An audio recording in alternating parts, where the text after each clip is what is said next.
Scotland, the evening of 10th of May 1941. The most extraordinary event of the Second World War is underway. Hitler's deputy, Rudolf Hess, parachutes into a Scottish field. He has flown single-handed from Germany. He brings a plan for peace and expects to meet members of a British peace party eager to end the war. Instead, he is taken prisoner. Within hours, Hitler would denounce him as a madman. Both Churchill and Hitler would declare that he had acted alone. But was he mad? Did he act alone? Or was Rudolf Hess the key player in a daring plan to appeal to the king, overthrow Churchill, and take Britain out of the war?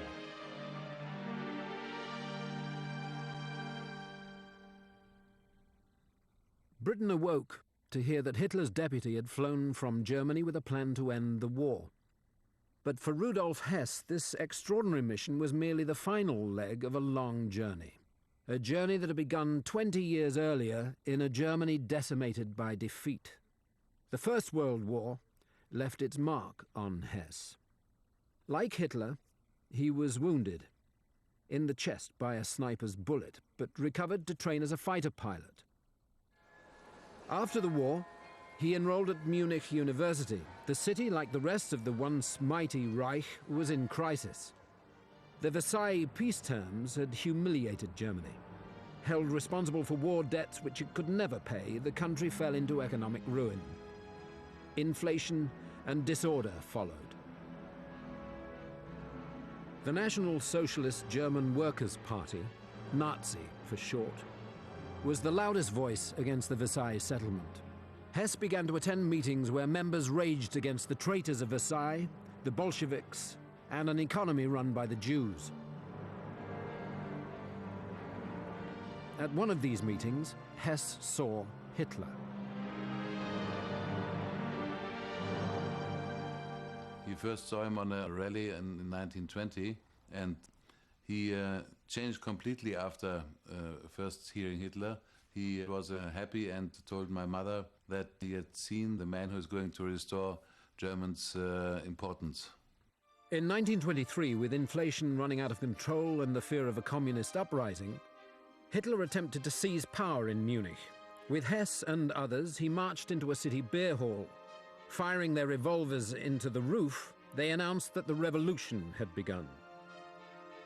This beer hall putsch ended in shambles, and first Hitler and then Hess were arrested and imprisoned in the fortress of Landsberg. Here they spent their days setting down a vision of how the Reich could be reborn as a world power. Hitler wrote during this period his book Mein Kampf, and he used my father as a devil's advocate. And in reading pieces of what he has written to my father and asking for his opinion. Mein Kampf, My Struggle, explained how a new Reich could rise from the ashes of the old. It argued that all true Germans belonged to the Aryan race, which must now expand eastwards and become the greatest power in Europe. The Jews were the great enemy of the Aryan race and had helped the Bolsheviks gain power in Russia. To defeat Bolshevism and establish the new Germany, the Jews must be destroyed. Life in the Landsberg turned out to be a pleasant affair for Hitler and Hess. The relaxed regime allowed visits from friends. One of Hess's most frequent visitors was Karl Haushofer, his professor from university days. Despite his having a Jewish wife, he and Hess became close friends. Haushofer was involved in a new area of research which would focus on the relationship between people and the land in which they lived. It was called geopolitics. He argued that the people of Germany needed more room to live, or Lebensraum.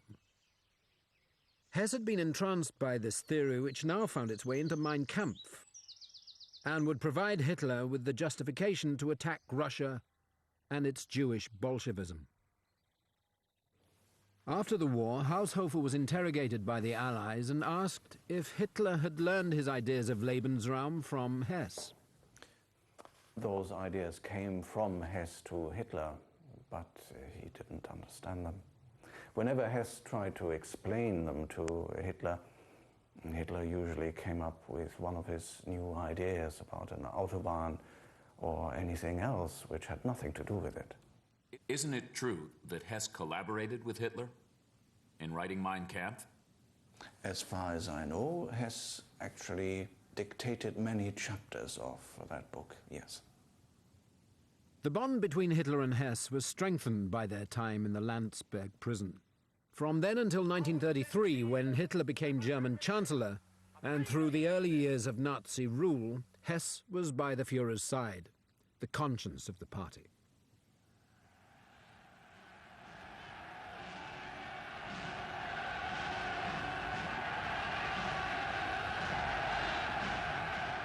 He also played a key role at the Nuremberg rallies in welcoming Hitler. It built up the enthusiasm of the audience so that Hitler could be introduced at a time in which he could get maximum support. Die Partei ist Hitler! Hitler aber ist Deutschland, wie Deutschland Hitler ist! Hitler siegt! Siegt! Siegt! Siegt! The bond was not just political, but personal. Hitler became godfather to Hess's son, named Wolf, after Hitler's own nickname during the early days of Nazism. You must know that my father and Hitler, they had a special relationship, I would call it. But people tell that he only flew to England in order to restore his position is absolutely nonsense, because the position with Hitler was always very good. Rudolf Hess was of particular significance in the very early days because he was extremely close to Hitler as his bodyguard, as his secretary, and because he was regarded as totally loyal, Hitler gave him great responsibility and gave him the charge and control of the Nazi Party, which was a position of very considerable power within Germany at that time. For Hess, peace with Britain was vital if Germany was to drive east and win both Lebensraum and the destruction of Bolshevik Russia. The outbreak of war in 1939 changed everything. Britain was now the enemy, and although Germany had signed an agreement with Russia, Hitler was drawing up secret invasion plans. By 1941, he was ready to strike. Hess was horrified at the prospect of a war on two fronts. If only Britain could be persuaded that peace was in her interest. He had reason to believe there was still a chance.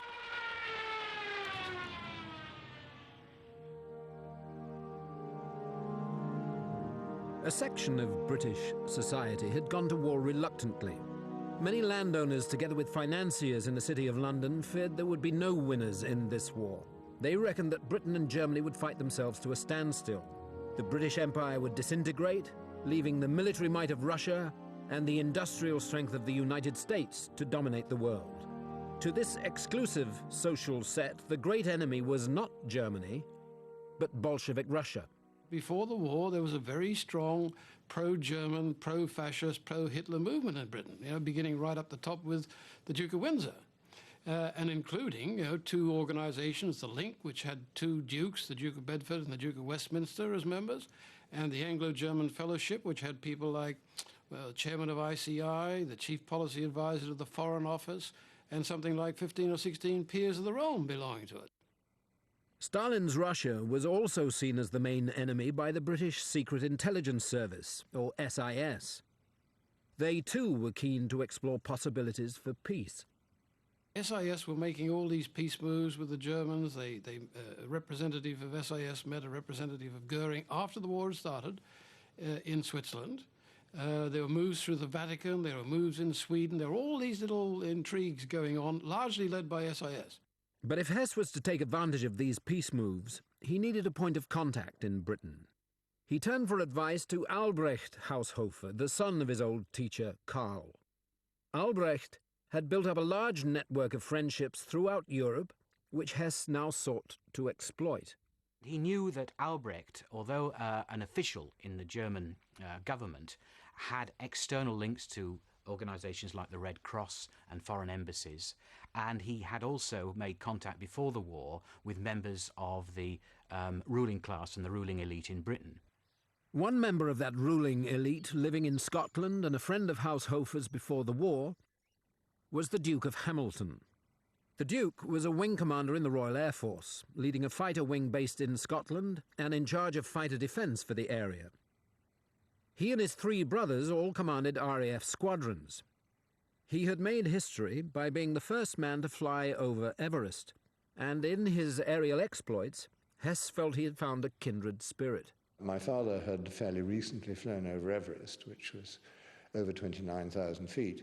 Hess had, in a slightly smaller way, won a thing called the Zugspitze race, which is the race around Germany's highest mountain, which is just short of 10,000 feet.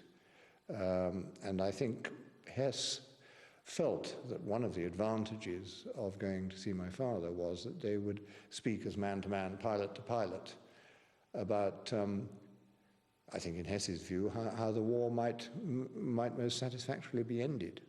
But it was more than mere flying skill that marked the Duke out. In October 1939, 1 month after war had been declared, he had sent a letter to the Times in which he stated that the Versailles settlement had been unfair to Germany. He wrote, "I look forward to the day when a trusted Germany will again come into her own. That day may be far off, but when it comes, then hostilities could and should cease."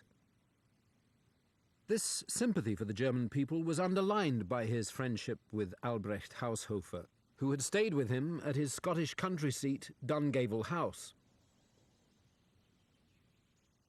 Hess now played on this pre-war friendship, persuading Haushofer to write to the Duke of Hamilton urging a meeting in neutral Lisbon. But the letter was intercepted by RAF intelligence. There was no reply.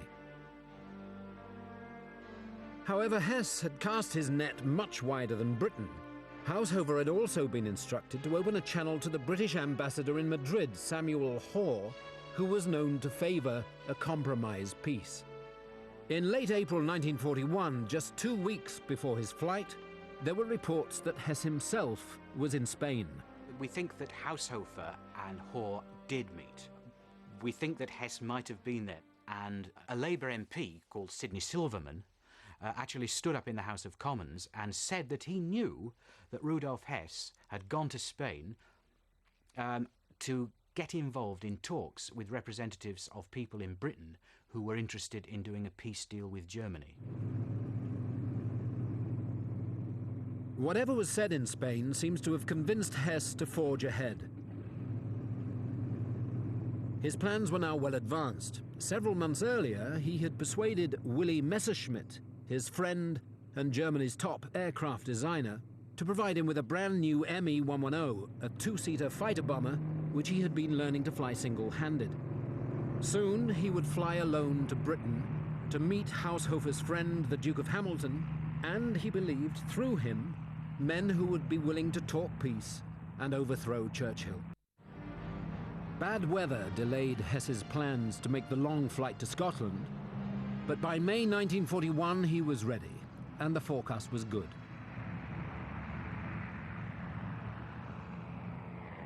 He was a very keen pilot, and he won the so-called Zugspitzflug. And there's a telegram from Hitler saying, giving congratulations to him and saying, "I hope that your flying ambitions are now fulfilled." Because Hitler was not very fond of my father flying around. At the same time, Hess's trusted aide, Ernst Bohler, translated a letter from Hess to the Duke of Hamilton into English. Interrogated after the war, Bohler was convinced that Hess was not planning his flight behind Hitler's back. I hadn't the vaguest idea that he was flying to England. Otherwise, I would have told him it was a wild idea.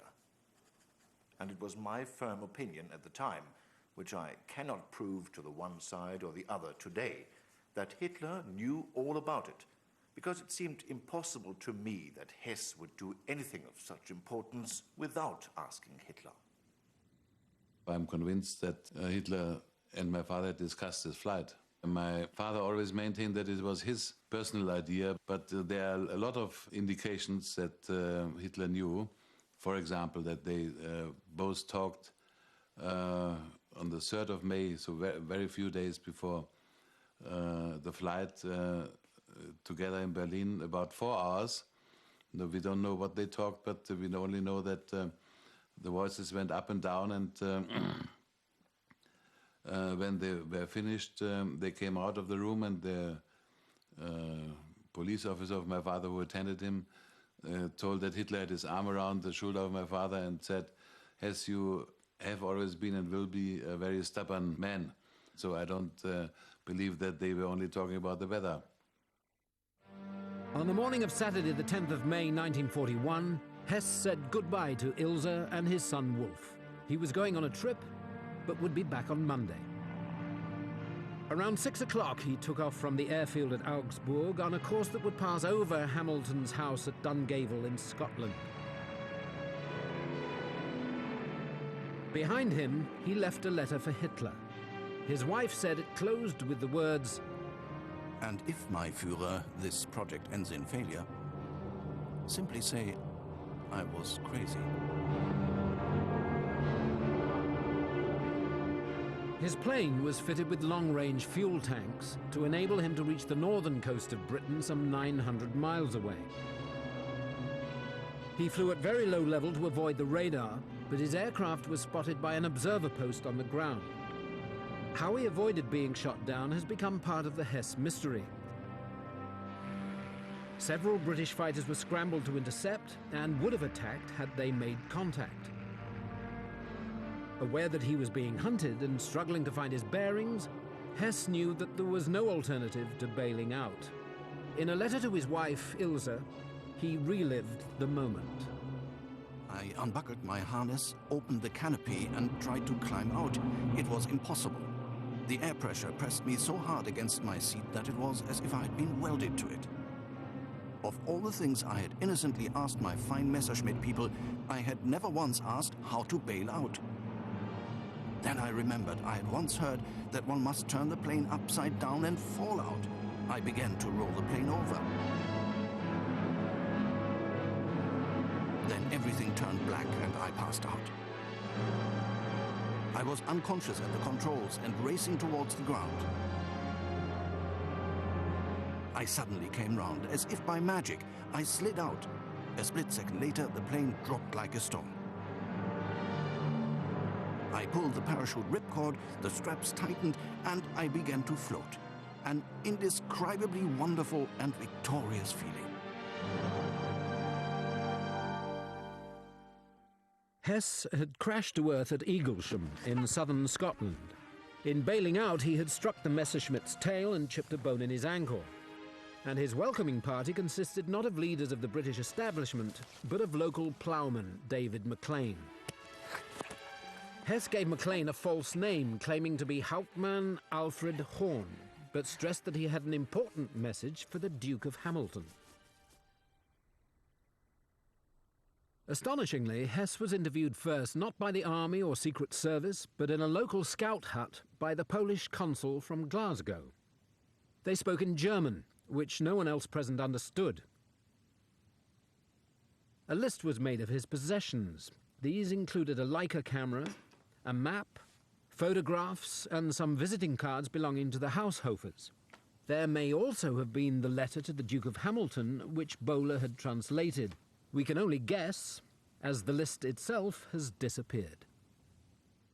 My father came home, and he was in a state of some excitement, and he said he couldn't stay long because a nasty Nazi had landed fairly nearby, and he was going to go and see the nasty Nazi and also his aeroplane. He left with me calling after him, "Bring me back a bit of aeroplane, please, Daddy."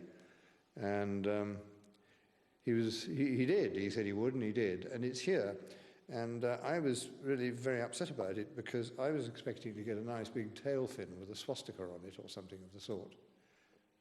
However, I made the best of it. And about 2 days later, two sort of archetypal Secret Service men turned up wearing those funny trilby hats and odd, I remember them very distinctly, odd raincoats with the splits up the back. And they said, "What are you doing with this piece of equipment, and I said, "My daddy gave it to me and it belonged to a Nazi. And they said, "Well, you've no business to have it, it's not yours." And they took it away. Hess had been taken overnight to the local barracks, where Hamilton now arrived to see him. The German, who was then in bed with a chipped ankle, said to my father, "I don't know whether you know who I am, but my name is Rudolf Hess. I'm Hitler's deputy, and I'm here on a personal, unauthorized mission of humanity." And he then went on to explain that the peace offer he was making was a free hand to Britain in the empire, provided only that Germany should have a free hand in Europe and the East. Hess clearly didn't regard the Duke as his jailer, and even gave him some of his personal effects for safekeeping. He had a Leica camera with him, which he gave to my father and said, "Will you look after this for me?" And my father passed it on to my mother to use, and she took some wonderful pictures throughout the rest of the war, and right up to about 1950, when I think she got an attack of conscience about it and sent it back to Mrs. Hess. Satisfied the prisoner was Hess, the Duke rang the Foreign Office to report. But while he was on the phone, Churchill's private secretary, Jock Colville, came on the line. Hamilton told him that something extraordinary had happened, like something out of a fantasy novel. Colville asked, "Has someone arrived?" Later, he would claim that this remark had been prompted by a dream the night before, in which he had imagined that Hitler had parachuted into England. An unlikely explanation, and the first indication that the flight may not have come as a complete surprise to Churchill. Hamilton set off to see him, flying down in his own Hurricane fighter plane. He was greeted by Winston Churchill in tremendous spirits, and my father told him his story. And Churchill said, "Do you mean to tell me that the Deputy Führer of Germany is in our hands?" And my father said, "Well, that is who he said he was." And Churchill looked at him as though he was having hallucinations and that the war was too much for him. And he said, "Well, Hess or no Hess, I am going to see the Marx Brothers." And they went out to see the film next door. While Churchill relaxed, Hess was transferred to the military hospital at Buchanan Castle near Loch Lomond. There, Robert Shaw was the young lieutenant in charge of the guard. I started asking questions. I said, "Did you know the Duke of Hamilton?" Oh, he said, "I've met him. I met him at the Olympic Games in '36. Meanwhile, Churchill had ordered Hamilton back to Scotland, together with Yvonne Kirkpatrick of the Foreign Office, who had known Hess while at the British Embassy in Berlin. Shaw was asked to leave while they talked to Hess. They were there for about 3 hours. And being curious as to what was happening, I had a little shaving mirror, which I put above the door to see what was going on. And it was a very animated conversation. Hess was really quite, not aggressive, but very firm in what he was saying. And this was a very straight talking session between Kirkpatrick and Hess, particularly. And when they came out of the room, the Duke it was said to me, "You know who your prisoner is?" And I said, "Yes." I take it it's Hess. He says, "Yes, it is. You must keep him under observation, personal observation, for the rest of the time that you're here. No one must be allowed to speak to him. And when you leave here in the morning, you must not allow yourself to be interviewed by anyone." The following morning, Shaw had breakfast with Hamilton and Kirkpatrick. When we were having our meal in the officers' mess, I said to the Duke of Hamilton, "He says he knows you, or he hasn't met you." And the Duke says, "Yes, I did meet him once, and that was in 1936 at the Olympic Games, but we didn't have a friendship." I'm certain that Hess and my father never met at the Berlin Olympic Games, as some historians have thought. What happened was my father went to the Olympic Games, and he may have been in the same room at the same reception as Hess at the same time on more than one occasion, but they were not introduced to each other, and they did not meet. News of Hess's flight reached Hitler while he was at his mountain retreat, the Berghof. Hitler was surprised, not because he didn't expect Hess to go and meet representatives of the British Peace Party, but because he didn't expect him to turn up in Scotland. He certainly did say, when he heard that Hess had turned up, he said, "I can't understand this at all. It doesn't sound like Hess. He must have gone mad."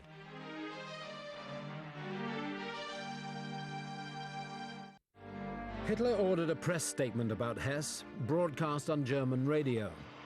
Party member Hess, who has been expressly forbidden by the Führer to use an aeroplane because of a disease which has been getting worse for years, was, in contradiction of this order, able to get hold of a plane recently. A letter which he left behind, unfortunately, showed traces of mental disturbance. But from Churchill, there was merely a puzzling silence. Hitler's propaganda chief, Goebbels, could hardly believe that Britain had failed to exploit Hess's capture.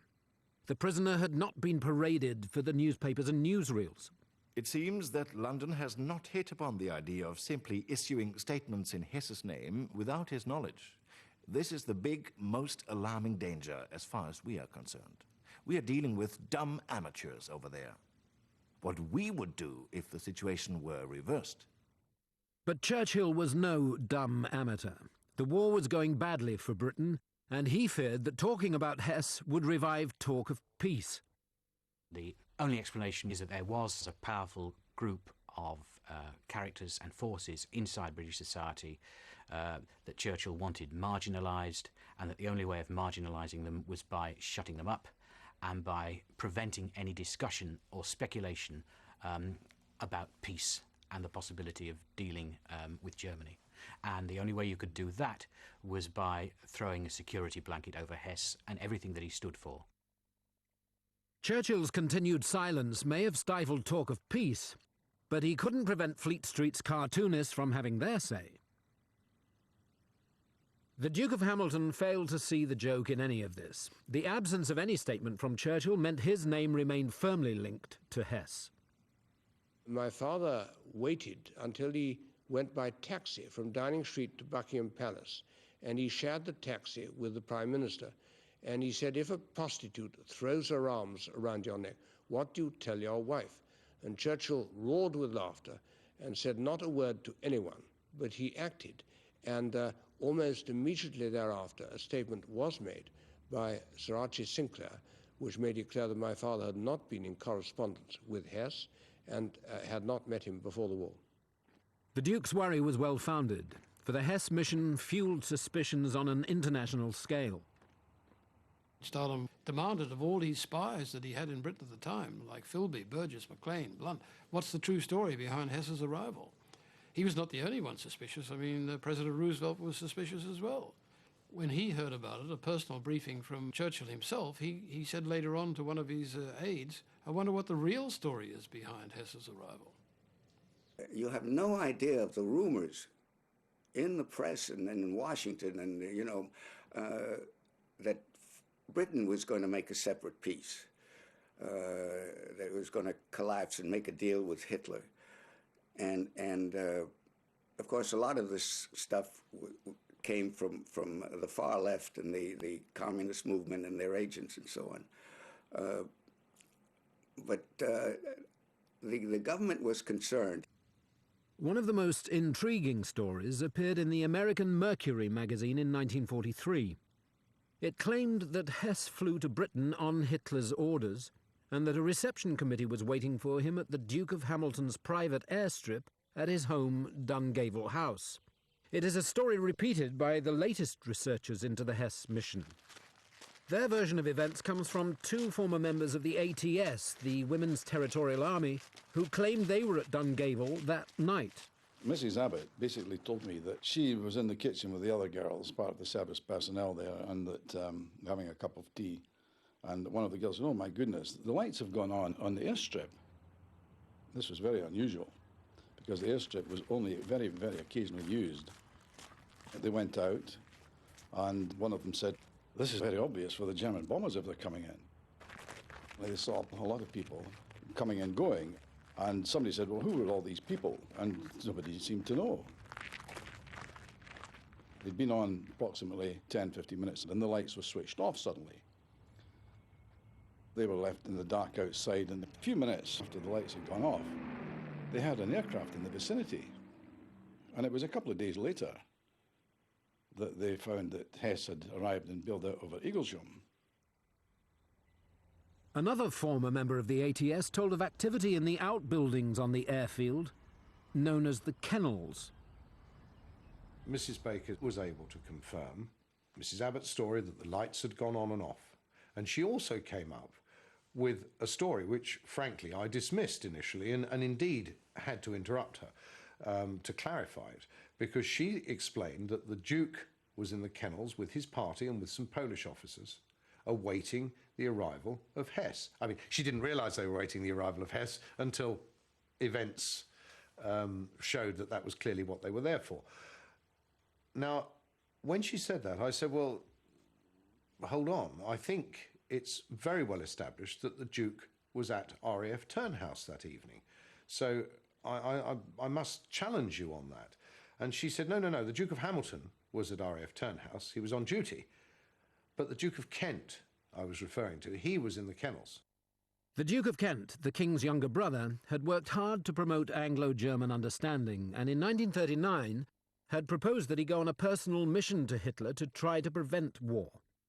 Kent would have been the logical person to have been meeting him, and would have been the reason, the main reason, why Hess would have had to come to England, or Scotland in this instance, rather than the person negotiating to go abroad, because you could not have had the King's brother at that stage go abroad to negotiate in a neutral country.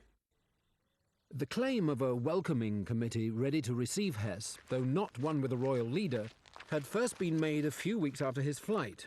In 1941, the Lord Provost of Glasgow, Sir Patrick Dolan, had stated that he had information that Hess had come by arrangement with a British group. He had planned to have peace discussions and would then have flown back with fuel supplied by his hosts. I think it's just complete fiction and not based on hard evidence. What happened was more astonishing than fiction in many respects, and it gave rise to many extraordinary stories. There may be no conclusive evidence for a welcoming party, but Hess clearly believed that he was going to be met by a powerful delegation, powerful enough to remove Churchill, and perhaps with access to the king himself. Either the plan went badly wrong, or as Stalin always claimed, he was tricked by the British Secret Service and lured to Britain. What was the purpose of luring him over here if you then didn't make a publicity coup out of it? You know, Hitler bar me, says Deputy Führer, who's just fled to Britain. But there was no purpose in luring him here, whereas there was obviously lots of things to be gained by inviting him here. Invite him here, introduce him to all these pro-German and pro-Nazi establishment people, and out of that they hoped that a compromise peace would emerge. As a young man, Pat Morse served as aide to General Bill Donovan, head of American Special Operations, the OSS. For Hess to hop in a two-seater plane and run off to England and land over there and get in touch with the local gentry and say, take me to your leader, I want to talk about a peace plan between Great Britain and Germany, it just is not reasonable. I interviewed Sir Dick Wyatt, the head of British Secret Intelligence Service in the late 80s. And he'd been an intelligence officer during the war, and he knew the whole Hess story back to front. I put to him my theory that Hess had been invited, and he smiled enigmatically, but he didn't deny it. And he was the one who sowed the idea in my mind that the problem for the Germans about Hess was that Hess had arrived too late, and that Churchill had swung the nation, including all these establishment dissidents, behind the war effort. So he said, poor old Hess, he arrived too late. In Germany, Hitler ordered Hess's name removed from all Nazi publications. His public mood was one of anger, and yet when Hess's father died, he sent his widow a telegram of condolence, hardly the behavior of a Führer who felt betrayed. And his mistress, Eva Braun, helped the Hess family when they came under pressure from his successor, Martin Bormann. After the flight, Martin Bormann tried to damage our family and to kick us out of the house in Munich. And then my mother received a letter from Eva Braun saying, if you need anything, please inform me, because I'm talking to Hitler without Bormann, Very interesting sentence, huh? Meanwhile, Rudolf Hess had been moved to Mayndiff Court in Wales. Here he had a degree of freedom. He visited the village pubs and, according to local folklore, may even have signed this beer label. As a young girl, Eve Criddle lived in a nearby house. But I particularly remember all these soldiers appearing with rifles. And Hess came out of the door with a soldier each side. And Hess was a head taller than the soldiers, very tall. And Hess walked down the path towards the lodge and then on into the garden. As he passed me, he half smiled. And on he went, and just wandered around the garden. I saw him wander around the garden a few times after that. Hess remained in Wales until the end of the war. For 4 years, he had been kept from public view. Then in October 1945, he was back on the front page as he and his former colleagues were reunited at Nuremberg, on trial for war crimes. You must plead guilty or not guilty. 9. That will be entered as not guilty. I was as close to Hess when I was going in connection with presenting our briefs to Hess as I am to you. Hess was a composed figure, unlike what has been often portrayed as a flaky guy who was off the wall. There was no evidence of that. He was aware of what was going on. Throughout the trial, Hess had claimed to be suffering from amnesia. He said he did not recognize Goering, nor Bowler, who had translated the letter to Hamilton, or his old mentor, Karl Haushofer. One man who was deeply suspicious of Hess's amnesia was Allen Dulles. Dulles had been in charge of United States intelligence gathering from inside Germany and would later become director of the CIA. He had a more sensational explanation to offer. He said he had reason to believe that Hess had been secretly executed on Churchill's orders and that the man in the dock was a double. There was an easy way to test Dulles's theory. The prisoner must be examined to see if he bore the bullet wounds Hess suffered in the First World War. But his guards refused to allow the examination to take place. Hess was found not guilty of crimes against humanity, but was sentenced to life imprisonment in Spandau prison in Berlin. It was here in 1973 that Hugh Thomas managed to perform the examination which had eluded Dulles. I approached him, and he was putting his dressing gown on, so I had a chance to stop him where he was, in good lighting, and stop him in a position where he had his arm uplifted to look in the armpit fold itself, underneath the arm, on the front of the chest, the back of the chest, in the region where I would expect him to have been shot if he'd survived. I found nothing, and I asked him in German, "What's happened to your war wounds?" His reaction was instant. He started to shake, and he ran for the toilet. And he wouldn't speak to me again, ever. So my reaction to that was to then look for the chest x-rays, but there was absolutely nothing to suggest in the x-ray or the pathology that he'd sustained a gunshot wound. This man was not the recipient of a high-velocity gunshot wound, nor, in fact, of a shrapnel wound in the left arm, that we know that the real Hess also sustained, nor of a wound in the head that he sustained in a riot in Munich. Hugh Thomas believes that the real Hess was murdered, and it was a double who flew to Britain. Like Thomas, Stephen Pryor and his team believe that a double existed, but they're convinced that Hess ended his mission where it had begun, in Scotland. During the war, there had been persistent rumours linking Hess to Scotland. Churchill had been forced to deny he was imprisoned there in response to questions asked in Parliament, and in 1942 SS intelligence claimed Hess was being held at a villa in Scotland. When I subsequently spoke to the late Lord Thurso about it, he also said this was common currency, common parlance at the time. He had no knowledge of it, but his mother had told him there was the rumour. Now, that was only 9 miles away from where they lived, the Braemore Lodge, from where the Thursos lived. But how could Hess be in Scotland while being held at Mayndiff Court in Wales? Pryor believes that a double lived at the lightly guarded Maindif, while the real Hess was secure in Scotland, and that it was here that Hess's path once again crossed that of the Duke of Kent, with tragic consequences.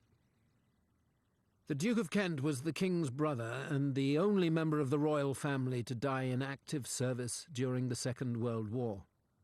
His memorial is a simple stone cross amid the isolated mountains of Caithness at the northern tip of Scotland. Kent died when a Sunderland flying boat in which he was a passenger crashed into these Scottish mountains in the summer of 1942. He was supposedly en route to Iceland, but while Kent took off at 1:10 in the afternoon, the crash was not recorded as having happened until 2 o'clock. Nearly an hour, when the distance travelled would only have involved a flying time of 20 minutes. The official report gave the cause of the accident as the pilot having deviated from his flight plan and flying too low. But where were Kent and the Sunderland crew during the missing time? In order to explain the missing 30 to 40 minutes, we've got to find somewhere that he can have landed. Now, the only place that we've got here, and strangely enough it is owned by the then Minister of Air, Sir Archibald Sinclair, is Loch Moor. Pryor and his team believed that the Sunderland was off course because it had landed to pick up Hess, who was waiting for them in a cottage at the edge of Loch Moor. They say the plan was to take him to neutral Sweden to discuss peace and then repatriate him. The flying boat flew a course designed to avoid surrounding high peaks, but narrowly failed to clear the mountain barrier at the far end of the loch and crashed on Eagle's Rock. There were 15 passengers and crew on board the plane. After the crash, an RAF team removed the bodies and the Air Ministry reported no survivors, but the following day, one of the crew, the tail gunner, Andy Jack, staggered to a farmer's cottage, having spent the night on the moors. His survival meant there had been 16 on board. And the question then is Hess the extra body on the Sunderland? For Wolf Hess, the answer is no. Still living today in the village which was his father's mountain retreat, he rejects all suggestions that the man in Spandau was not his father. It's very clear for me that my father flew personally to Britain or to Scotland, and he's the man who was in Nuremberg and in Spandau, and all the other theories are nonsense. Spandau's prisoner number 7 refused visits from his family until 1969, 28 years after he had said goodbye and flown off. But even then, any mention of his peace mission was forbidden. Never ever I was allowed to discuss these things with my father, because the time between 33 and 45 were completely off the record in Spandau. Why was that? I don't know, you have to ask the Allies. The visits continued until on the 17th of August 1987, Rudolf Hess was found dead in his cell. He had apparently committed suicide by hanging, by tying a piece of electrical cord around his neck, knotting it to a window frame, and then falling off his chair. To this day, Wolf Hess is convinced his father was murdered. You know, we made the family ask for a second autopsy, which was carried out in Munich by the very well-known pathologist Professor Spann. And he made pictures of his autopsy. And the pictures, I think the best is if you look at them, and then you can see that there's a completely horizontal mark on the neck, and this doesn't fit into the official version that he hanged himself. Why do I believe it is murder?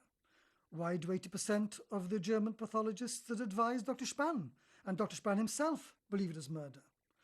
Why does Scotland Yard, Chief Superintendent Howard Jones, believe it is murder? Their report deliberately hasn't been made public. Well, the basis is again very simple. The indentation on the back of the neck that was made as a result of the ligature was purely transverse, which would mean, in essence, the first horizontal hanging in history.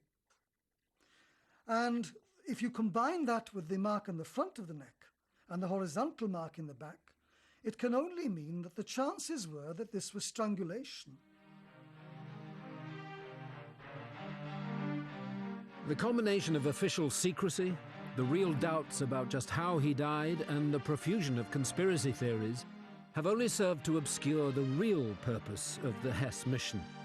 Why was Hess never permitted to be interviewed? Why was he sealed up in a prison for years and years and years when he really had quite a story to tell? Here was a blockbuster of a story. The Hess mission doesn't make any sense at all if you take it as an isolated one-off affair. It looks utterly bizarre and stupid. However, if you see it as part of a long process by which elements in Britain and Germany tried to make a deal with each other to stop the war happening, or to bring it to a conclusion once it had started, once you realise that the Hess mission was actually the last throw of the dice in that long battle, in that long game, it makes much more sense.